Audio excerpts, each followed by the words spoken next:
आज से सेना के तीनों अंगों के संयुक्त अभ्यास भारत शक्ति की शुरुआत हो चुकी है। राजस्थान के पोखरण में इसका आयोजन किया जा रहा है। आपको बता दें कि प्रधानमंत्री नरेंद्र मोदी खुद इस पल के गवाह बनेंगे। पोखरण में आज मेड इन इंडिया की भी झलक दिखेगी। भारत शक्ति अभ्यास में देश की शक्ति के प्रदर्शन के रूप में स्वदेशी हथियार प्रणालियों की एक श्रृंखला प्रदर्शित की जाएगी, जो देश की आत्मनिर्भरता की पहल पर आधारित है। दुश्मनों के हौसलों को पस्त करने के लिहाज से इस महाशक्ति प्रदर्शन का आयोजन किया जा रहा है। इंडियन आर्मी की ओर से अभ्यास का हिस्सा बनने वाले प्रमुख उपकरण और हथियार प्रणालियों में T-90 टैंक, धनुष और Sarang gun system, Akash weapon system, logistic drone, robotic mules, हल्के हेलीकॉप्टर और मानव रहित हवाई वाहनों की एक श्रृंखला शामिल है। वहीं भारतीय नौसेना समुद्री ताकत को उजागर करते हुए नौसेना एंटी शिप मिसाइल्स का प्रदर्शन करेगी। बात अगर वायुसेना की करें तो स्वदेशी रूप से विकसित हल्के लड़ाकू विमान तेजस लाइट यूटिलिटी हेलीकॉप्टर्स अपना दमखम दिखाएंगे, यानी जल, थल और नभ भारतीय जाबाजों के शौर्य का गवाह बनेंगे। तो राजस्थान में हो रहे इस अभ्यास में भाग लेने वाले प्रमुख उपकरण और हथियार प्रणालियों में T-90 टैंक, धनुष और सारंग गन सिस्टम, आकाश हथियार सिस्टम, लॉजिस्टिक ड्रोन, रोबोटिक खच्चर जैसे उपकरण जो है वो शामिल है। तो सेना का अभ्यास भारत शक्ति जो है, आप देख सकते हैं कि विमान सुखोई जो है इसमें शामिल है, हेलीकॉप्टर Mi-17 और विमान MiG-29, हेलीकॉप्टर अपाचे भी जो है इस युद्धाभ्यास में शामिल है। विमान तेजस भी शामिल है और हेलीकॉप्टर LCH भी जो है वो शामिल है। तो जैगवार भी इसमें शामिल है और हेलीकॉप्टर चिनूक जो है वो भी शामिल है। तो युद्धाभ्यास जो है वो लगातार चल रहा है और सेना का ये अभ्यास जो है अपने आप में बेहद बड़ा है। मिराज और LCA भी इस युद्धाभ्यास में शामिल है। मेड इन इंडिया का इसमें जो है आपको दमखम जो है वो देखने को मिल रहा है। तो पहली बार लड़ाकू विमान जो हैं वो इसमें हिस्सा ले रहे हैं इस युद्धाभ्यास में, जो पोखरण में इस वक्त जारी है। एक साथ आर्मी, एयरफोर्स और नेवी का दमखम दिखेगा। हमेशा आपने अलग अलग जो है इनका युद्धाभ्यास देखा होगा, लेकिन पहली बार ऐसा हो रहा है कि तीनों सेना जो है वो एक साथ युद्धाभ्यास कर रही है और भारत शक्ति का गवाह खुद प्रधानमंत्री मोदी जो हैं वो बनेंगे।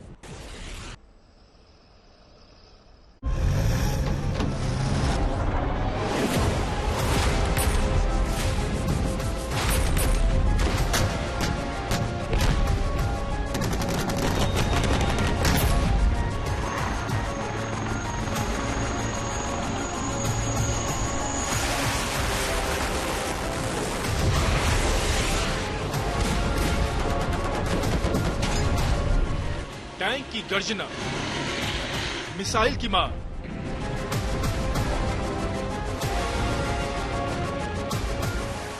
फाइटर जेट का बाहुबल, प्रचंड वार,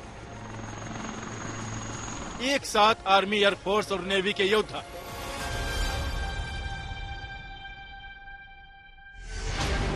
राजस्थान में जुट रहे रणबांकुरे। राजस्थान से लगी पाकिस्तान की सरहद के करीब हिंदुस्तान करने जा रहा है सबसे बड़ा शक्ति प्रदर्शन, तीनों सेनाओं का युद्धाभ्यास भारत शक्ति, जिसकी शुरुआती तस्वीरें देखकर ही पाकिस्तान की नींद उड़ चुकी है।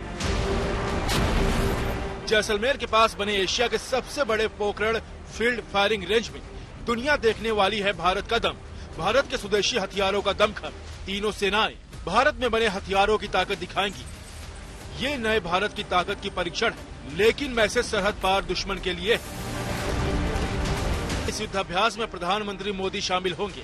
Chief of defence staff general Anil Chauhan समेत तीनों सेनाओं के शीर्ष अधिकारी इस शानदार अभ्यास का हिस्सा होंगे।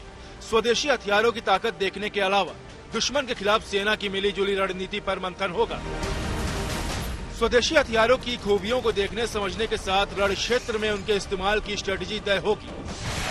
और पूरी दुनिया की अटेंशन इस पर है, इंडिया की खुद की अटेंशन इसके ऊपर है और वहां से सवाल उठता है कि इसमें क्या स्पेशल है। इसमें स्पेशल है कि तीनों फोर्सेस मिलकर ये एक्सरसाइज कर रही हैं। एक तरीके से हम कह सकते हैं ये थिएटर कमांड का जो कंसेप्ट है ये उसकी तरफ चल रहा है, सिनर्जाइजेशन ऑफ ऑपरेशंस की तरह चल रहा है, जॉइंट मैनशिप की तरफ वहां चल रहा है कि किस तरह से तीनों फोर्सेस इकट्ठे होकर एक कमांड एंड कंट्रोल और हर वो सिचुएशन को इवैल्यूएट कर वैलिडेट कर सक्सेसफुली ग्राउंड के ऊपर तैयारी के साथ इम्प्लीमेंट कर पाएंगी, ये इसकी स्पेशलिटी है। राजस्थान में होने जा रहे युद्धाभ्यास में एक से बढ़कर एक खतरनाक हथियार शामिल होंगे। युद्धाभ्यास में पिनाका रॉकेट की हैरत अंगेज स्पीड दिखेगी तो 52 किलोमीटर की रेंज वाला अटैक्स होवित्जर तोप भी अचूक निशाना लगाएगा। भारत में बना लाइट कॉम्बैट हेलीकॉप्टर प्रचंड की खूबियां दुनिया देखेगी तो एंटी टैंक गाइडेड मिसाइल नाग की क्षमता भी जांची परखी जाएगी। बैलिस्टिक मिसाइल आकाश और गरुड़ ड्रोन को भी इस अभ्यास में शामिल किया जा रहा है। लेकिन सबसे ज्यादा नजर होगी भारतीय सेना के रोबोटिक डॉग म्यूल यानी मल्टी यूटिलिटी लेग इक्विपमेंट पर। सेना का यह बेजुबान सिपाही कमाल है। बर्फ, रेगिस्तान, उबड़ खाबड़ जमीन, ऊंची सीढ़ियां, यहाँ तक कि पहाड़ी इलाकों में हर बाधा पार कर सकता है। थर्मल कैमरों और रडार से लैस है और दुश्मन के ठिकानों पर फायरिंग भी कर सकता है। ये रोबोट डॉग साल 2023 में भारतीय सेना के मिलिट्री इंटेलिजेंस में शामिल किया गया। म्यूल का वजन करीब 51 किलो है, लंबाई 27 इंच, सिर्फ 1 घंटे में रिचार्ज हो जाता है और उसके बाद लगातार 10 घंटे तक काम करता है। इसकी पेलोड क्षमता 12 किलोग्राम है। इसमें कैमरे और सेंसर लगे हैं। सेना के जवानों को नुकसान से बचाते हुए दुश्मन पर गोलीबारी कर सकता है। इसका इस्तेमाल इमारतों या किसी खुफिया इलाकों में छिपे दुश्मनों की लोकेशन जानने के लिए भी किया जा सकता है। खूबी ये कि वाईफाई या LTE के माध्यम से भी इसे नियंत्रित किया जा सकता है। भारत शक्ति अभ्यास में म्यूल की ताकत देखी जाएगी और इसके बाद सेना इसका इस्तेमाल कॉम्बैट ऑपरेशन में बढ़ा सकती है। म्यूल के अलावा पोखरण में सेना स्वदेशी डिफेंस प्लेटफॉर्म और नेटवर्क आधारित सिस्टम की भी आजमाइश करेगी। राजस्थान में भारत के शक्ति प्रदर्शन से पाकिस्तान घबराया हुआ है। 2 दिन पहले यानी 9 मार्च को पाकिस्तानी सेना ने भी राजस्थान की सीमा से सटे इलाके में युद्धाभ्यास शुरू कर दिया, जिसका नाम शमशीर-ए-सहरा रखा गया। पाकिस्तान अपनी इकोनॉमिक ब्रेकडाउन के अलावा, अपने उस दिवालियापन के अलावा दिखाना चाहेगा न केवल अपने ट्रुप्स को, अपनी कंट्री को और इंटरनेशनली कि वो अभी भी एक क्रेडिबल डिफेंस फोर्सेस मेंटेन कर पाता है। ट्रुप्स के मोराल के लिए भी ये जरूरी है उसको ये करना। पाकिस्तानी टैंक और वायुसेना की नुमाइश की, लेकिन भारत के देसी और ताकतवर हथियारों के सामने उनकी क्या बिसात है, ये वो भी जानता है।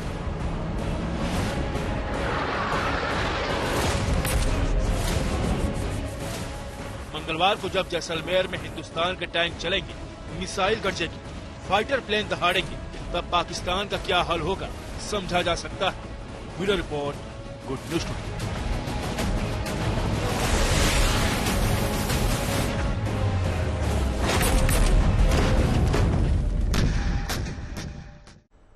सेना के इस युद्धाभ्यास से रणनीतिक तौर पर भारत दुश्मनों को क्या संदेश देना चाहता है, साथ ही साथ इस अभ्यास के मायने क्या कुछ हैं, इसको लेकर आइए सुनिए रक्षा विशेषज्ञ का क्या मानना है। एक और बात आती है कि इसकी इंपॉर्टेंस क्या है। स्ट्रेटेजिक इंपॉर्टेंस है, प्रोपोगंडा इंपॉर्टेंस है, इंफॉर्मेशन वॉरफेयर इंपॉर्टेंस है, टैक्टिकल इंपॉर्टेंस है। देश के लोगों के लिए इंपॉर्टेंट है कि उनका फेथ बढ़े कि हमारी फोर्सेस इकट्ठे ऑपरेट कर सकती हैं। दुनिया के लिए इंपॉर्टेंट है कि कैसे इंडियन आर्मी सिनर्जाइज होकर तीनों फोर्सेस इकट्ठे एक साथ दुश्मन को ध्वस्त कर सकती हैं। एक डिस्प्ले ऑफ वेपनरी है, डिस्प्ले ऑफ फायर पावर है, जिसको देखकर किसी भी दुश्मन देश का दिल दहल जाए, खौफ बैठ जाए और वो गलती से भी मुड़कर हमारे देश की तरफ ना देखे। इसका इस्तेमाल क्या होगा या इसका हम कैसे इस्तेमाल कर सकते हैं, हम इसे अपने खुद के लिए वैलिडेट कर दिखा सकते हैं। कॉन्फिडेंस बिल्डिंग होती है ट्रुप्स के अंदर कि हम आपस में मिलकर ऑपरेट कर सक्सेसफुली टारगेट को सर्विलेंस में रख सकते हैं, एंगेज कर सकते हैं, डिस्ट्रॉय कर सकते हैं। साथ ही साथ हम कैसे दुश्मन के ऊपर एक ऐसा जॉइंट अटैक कर सकते हैं जिसमें कि ना केवल दुश्मन इज सरप्राइज्ड बट हमारी इकोनॉमी ऑफ एफर्ट भी इन्वॉल्व हो। देश की पश्चिमी सीमा पर शक्ति प्रदर्शन की तैयारी है तो उत्तर पूर्व में चीन की चालाकियों पर लगाम लगा दी गई है। अरुणाचल के तवांग में वो टनल बन गई है जिसके जरिए पलक झपकते ही भारतीय सेना LAC पर पहुंच सकती है। अब खराब मौसम या बर्फबारी जवानों का रास्ता नहीं रोक पाएगी। अब जरूरत होगी जवान भी बॉर्डर तक पहुंचेंगे और हथियार भी। ड्रैगन भारतीय सीमा में अपने पैर नहीं पसार सकेगा।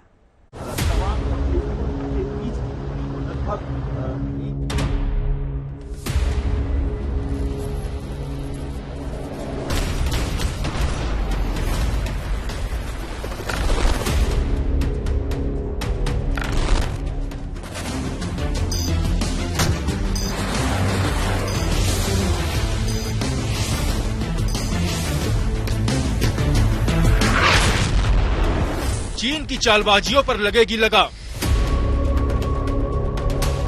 बर्फ हो या बारिश, बस कुछ ही मिनट में LAC पर पहुंचेगी सेना। मिलेगा ड्रैगन को मुकम्मल जवाब।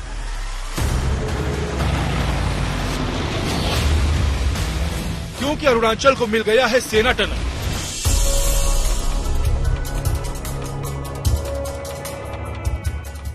ये टनल जिसका इंतजार अरसे से था, न सिर्फ तवांग के लोग इसकी राह देख रहे थे, बल्कि सेना को भी इसकी सख्त जरूरत थी। शनिवार को PM मोदी ने 13,000 फीट की ऊंचाई पर बने दुनिया की सबसे लंबी डबल लेन टनल का उद्घाटन किया और अब ये टनल आम लोगों के लिए खुल गया है। लेकिन इस टनल के शुरू हो जाने से चीन की परेशानी पर बल पड़ गए हैं। अब अरुणाचल के बॉर्डर पर चीन के सैनिकों पर भारत जब चाहे शिकंजा कस सकता है, यानी अब खराब मौसम की वजह से चीन की मनमानी नहीं चलेगी। पहले समझ लीजिए कि सेल टनल रणनीतिक तौर पर क्यों अहम है। पहले तवांग का रास्ता खराब मौसम और बर्फबारी की वजह से महीनों बंद रहता था, लेकिन टनल बन जाने की वजह से अरुणाचल की राजधानी ईटानगर से तवांग का रास्ता 12 महीने खुला रहेगा। तवांग शहर से LAC की दूरी करीब 25 किलोमीटर रह जाएगी, जिससे कुछ मिनटों में सेना बॉर्डर तक पहुंच पाएगी।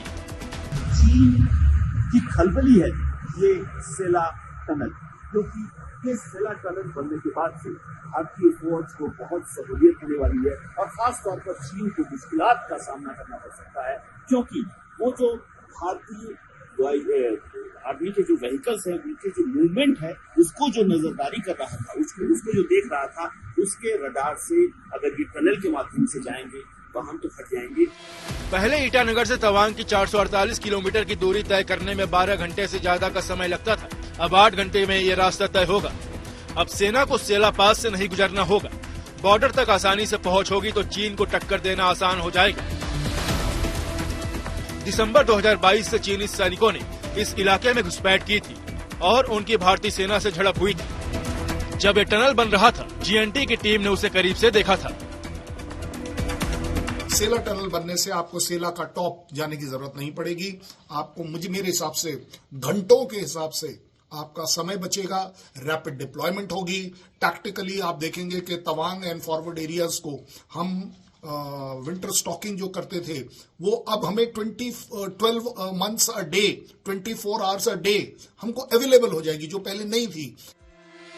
अरुणाचल के इस इलाके में बर्फबारी की वजह से सैन्य साजो सामान पहले बॉर्डर तक ले जाना मुश्किल था। अब सेना टनल की वजह से असम से तवांग तक सैनिकों और आर्टिलरीज की पहुंच आसान हो जाएगी। जाहिर है टनल के बनने से भारतीय सेना की ताकत और चीन की टेंशन बढ़ गई है। 1962 की जंग में चीन ने तवांग में कोहराम मचाया था, वैसे हालात दोबारा न हो, इसलिए इस टनल का निर्माण जरूरी समझा गया। LAC पर चीन का रवैया देखते हुए सरकार का फोकस पूर्वोत्तर में इंफ्रास्ट्रक्चर मजबूत करने पर रहा है। इसी के तहत अरुणाचल में LAC पर कई प्रोजेक्ट चल रहे हैं। Bureau report, good news today.